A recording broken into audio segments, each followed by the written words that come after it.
প্রথমত হচ্ছে যে গত 7 জানুয়ারি যে নির্বাচন হয়েছে, এই নির্বাচন আপনারা সবাই জানেন একটি পাতানো সার্কাসে নির্বাচন হয়েছে। এখানে সরকার দলীয় লোক অর্থাৎ আওয়ামী লীগের স্বতন্ত্র প্রার্থী, আওয়ামী লীগের দামি প্রার্থী এবং আওয়ামী লীগের সমর্থিত এই যে জাতীয় পার্টি এবং কিছু কিংস পার্টিরা অংশগ্রহণ করেছে। এই নির্বাচনে বাংলাদেশ জাতীয়তাবাদী দল প্রতিহতর কথা বলে নাই, বর্জনের কথা বলেছে, নির্বাচন বর্জন করেন।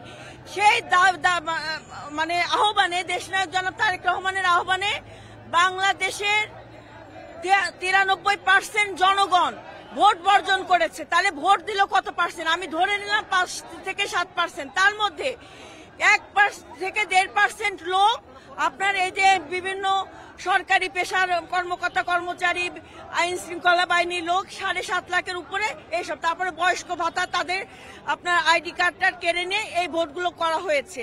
তো বাংলাদেশের জনগণ এই ভোটকে বর্জন করেছে এবং সেই সাথে জনগণ এই ভোট বর্জনের মাধ্যমে প্রতিষ্ঠিত করেছে শেখ হাসিনার অধীনে কোনো সুষ্ঠু নির্বাচন সম্ভব না, জনগণের প্রত্যাশা পূরণ হবে না, জনগণের যে ভোটের অধিকার সেটা কোনোদিনও প্রতিষ্ঠিত হবে না।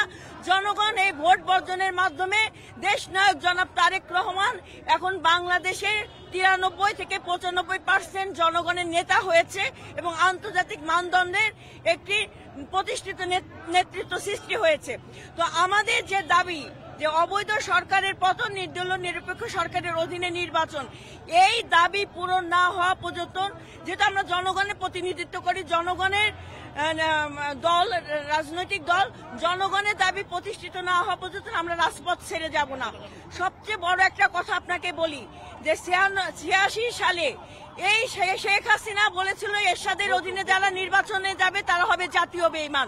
তিনি তার নির্বাচনে যে তিনি জাতীয় বেঈমান, এটা প্রতিষ্ঠিত হয়েছে। একইভাবে এতে ন্যাক্কারজনক 7 জানুয়ারি যে কলঙ্কিত একটি অধ্যায় রচিত হয়েছে গণতন্ত্রের, যে শেষ প্যারেকটা উনি কফিনে মেরে দিয়েছে, তা থেকে বোঝা যায় যে তিনি জাতীয় বেঈমান না, জাতির বেঈমান হয়েছে।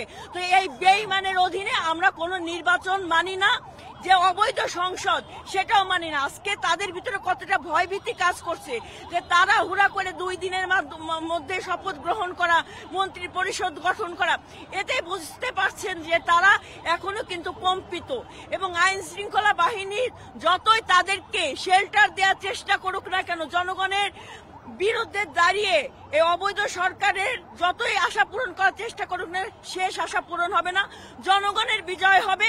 কারণ পৃথিবীর ইতিহাসে কোনো স্বৈরাচার টিকে থাকতে পারে নাই।